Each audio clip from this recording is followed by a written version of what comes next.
Hey there, neighbors, and welcome back to Readeropolis. Ever had a ghostly encounter in an art museum? No? Well, settle in, because that's exactly what happens in my latest Readathon pick, and it led me down a fascinating art-filled rabbit hole.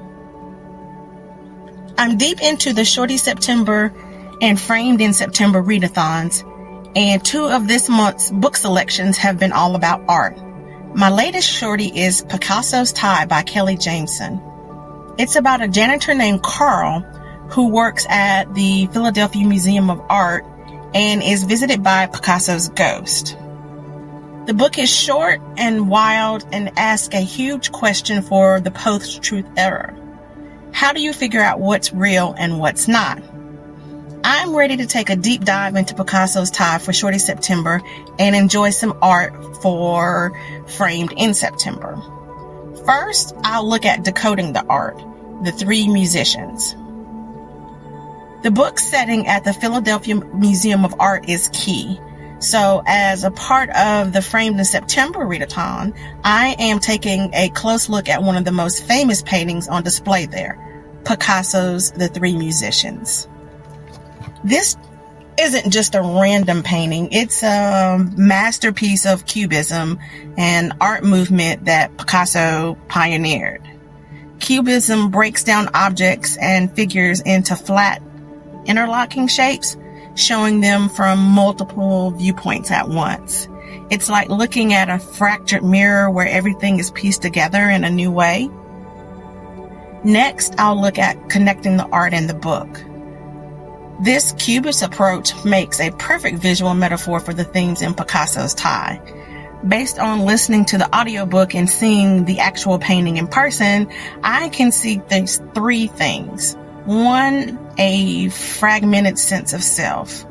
When you look at the 3 musicians, it's a puzzle of shapes and colors. This fragmentation is exactly how Carl's world feels. He's on a labyrinthine path, trying to piece together his identity from disjointed memories of his mother, his creative birth, and his strange conversations with a ghost. The painting visually represents his struggle to find a coherent reality. 2, the tortured artist.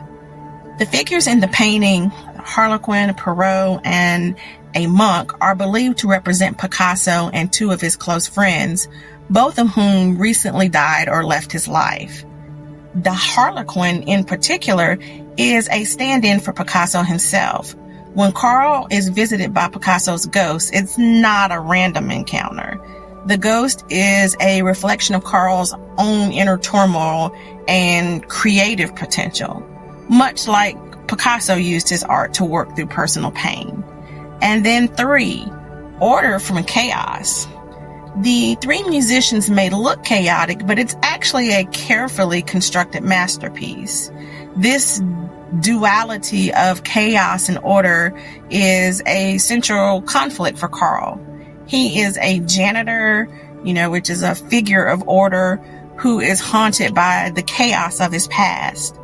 The painting mirrors this tension between the orderly structure of his job and the wild creative chaos that's, brewing inside of him. If you've read the book, what other connections did you make between Carl's story and the painting? I'd love to hear your thoughts in the comments. But if you haven't read the book, please do consider joining me in the Arty fun. I would love for you to join me on this readathon adventure. Let's read Picasso's Tie together and ponder the 3 musicians on view at the Philadelphia Museum of Art. I am going to be reading the ebook in addition to having already listened to the audiobook. It's just 108 pages or so. And you don't have to go to the museum in person. I've linked to videos of a virtual museum tour and a video where you can get a close-up look at the painting in the description box so you can see it from the comfort of your own home. Here is a picture I took of the painting when I visited the museum last year. The 3 musicians is larger than I imagined. You can also download a free PDF educational resource from the museum's website to get more information and looking questions that we can use to guide our discussion. It's a cool way to enhance your reading experience. Do you prefer to read a book and then look up the references, or do you research them as you go, or do you just read and wing it? I am also documenting my entire reading journey in this flip-flop journal. It's a fun way to get creative and process my thoughts and feelings about the book. You could even try making some labyrinth art to document your own reading experience, a thing directly from the book. I'll link craft wax video, how to draw a labyrinth, in this video's description box. Do you keep a reading journal? What's the weirdest or most creative thing you've ever included in one?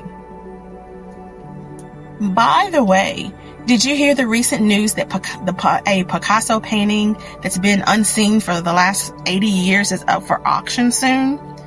The painting, Bust of a Woman in a Flowery Hat, depicts one of his lovers and muses, Dora Maar. It is expected to sell for over $9 million. It just goes to show you the lasting influence of Picasso's artwork. Anyway, all the links I've mentioned are in the description box below. Thank you so much for watching. Don't forget to like, subscribe, and ring that bell. Happy reading, neighbors.